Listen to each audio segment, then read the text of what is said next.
beberapa jam setelah Israel melancarkan salah satu serangan udara paling agresif terhadap situs strategis di Iran, dunia bertanya-tanya, bagaimana Teheran akan merespons? Tak butuh waktu lama untuk mendapatkan jawabannya. Malam itu, sistem pertahanan udara Israel dipaksa bekerja melampaui batas kemampuannya. Dari barat Iran, ratusan rudal dan drone diluncurkan secara bersamaan menuju jantung wilayah Israel. Tel Aviv, kota yang selama ini dianggap simbol kekuatan ekonomi dan stabilitas, menjadi salah satu target utama. Yang mengejutkan, bukan hanya jumlah proyektil yang ditembakkan, tetapi juga kecepatan dan skala koordinasi serangannya. Sinyal radar penuh, hanya dalam hitungan menit. Ribuan warga sipil bergegas menuju tempat perlindungan. Apa yang terjadi malam itu tidak sekadar mengguncang Israel, tetapi juga mengirim pesan tajam ke dunia. Konflik ini telah memasuki babak baru.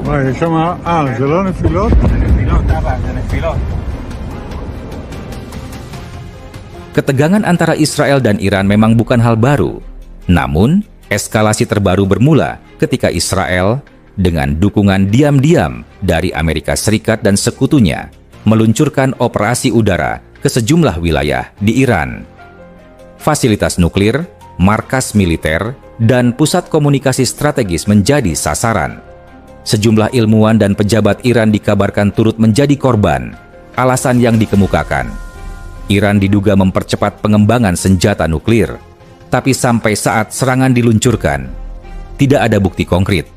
Bahkan, IAEA, Badan Nuklir Dunia, belum mengeluarkan pernyataan resmi tentang pelanggaran serius yang dilakukan Iran. Dengan kata lain, tuduhan ini tidak berdiri di atas landasan yang kuat. Banyak pengamat menyebut langkah Israel ini sebagai bentuk provokasi sepihak dan bukan upaya pencegahan. Serangan ini dilakukan tanpa persetujuan komunitas internasional. Teheran pun menyebutnya sebagai agresi terbuka dan membalasnya adalah hak mereka untuk mempertahankan kedaulatan.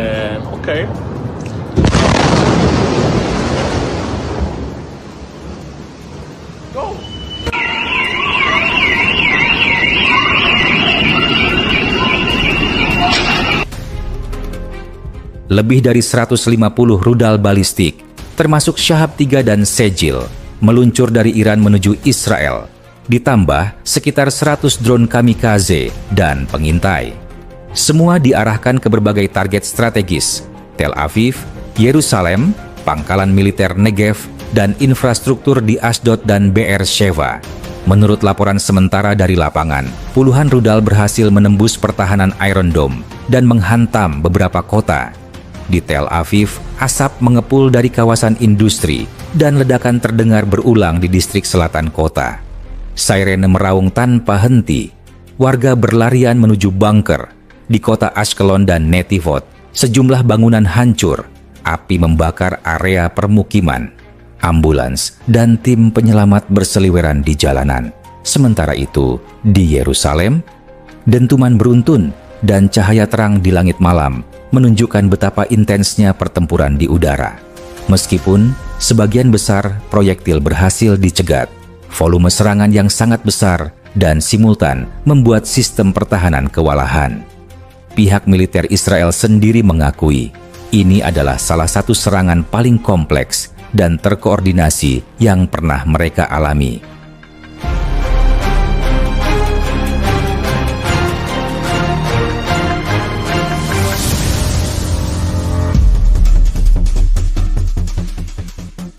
Dalam upaya merespons serangan ini, Israel mengerahkan semua sistem pertahanan udara terbaiknya, dari Iron Dome, David Sling, hingga Arrow Trig.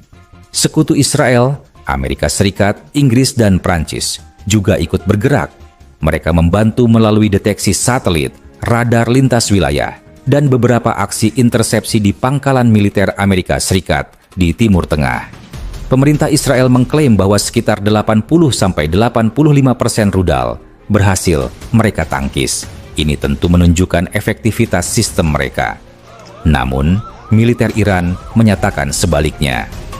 Menurut klaim resmi Teheran, puluhan rudal balistik berhasil menghantam pusat komando, infrastruktur militer, hingga kawasan industri vital di Tel Aviv.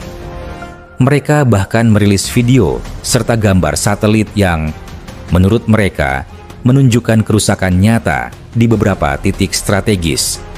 Sejumlah analis independen memang membenarkan adanya kerusakan besar di beberapa distrik kota, tapi hingga kini belum bisa dipastikan apakah semua itu disebabkan oleh rudal langsung atau pecahan proyektil yang dihancurkan di udara.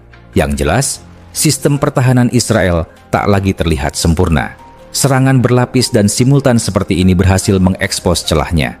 Dan dunia kini menyadari, bahkan teknologi tercanggih pun bisa dilumpuhkan jika ditekan secara masif dan mendadak.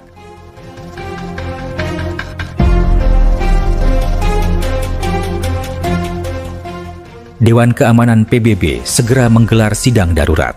Amerika Serikat mendesak Israel untuk tidak melakukan pembalasan berlebihan, tapi tetap menegaskan bahwa mereka mendukung hak Israel untuk membela diri.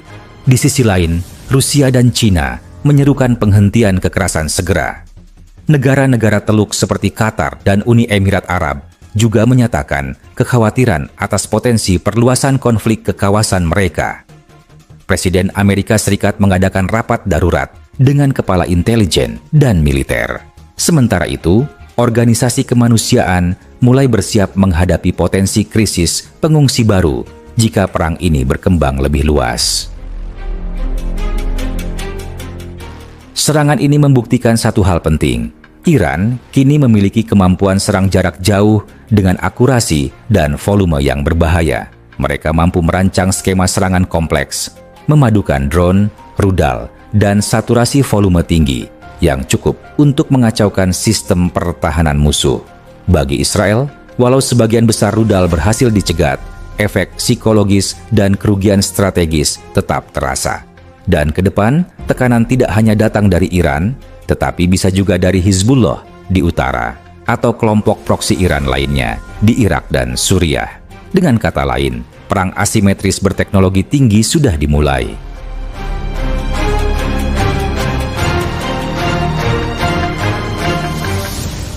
Iran telah menunjukkan bahwa mereka tidak akan tinggal diam saat diserang. Dan Israel kini harus memutuskan apakah akan membalas lebih keras atau menarik diri ke jalur diplomasi. Dunia menahan napas, berharap bahwa langkah berikutnya bukanlah tombol peluncuran rudal berikutnya, tapi pintu ruang perundingan yang terbuka. Namun, di Timur Tengah, seperti yang sudah sering terjadi, harapan akan perdamaian terlalu sering bergantung pada siapa yang paling terakhir menembak. Video ini disajikan dengan tujuan edukasi dan informasi berdasarkan fakta dan analisis yang seimbang. Kami tidak mempromosikan kekerasan, kebencian, atau ujaran kebencian terhadap kelompok manapun. Konten ini menghormati kebijakan YouTube mengenai ujaran kebencian, konten kekerasan dan provokasi, dan informasi yang menyesatkan. Referensi kebijakan YouTube dan undang-undang terkait, Pedoman Komunitas YouTube, Undang-Undang Informasi dan Transaksi Elektronik Indonesia, dan Konvensi Internasional tentang Hak Asasi Manusia.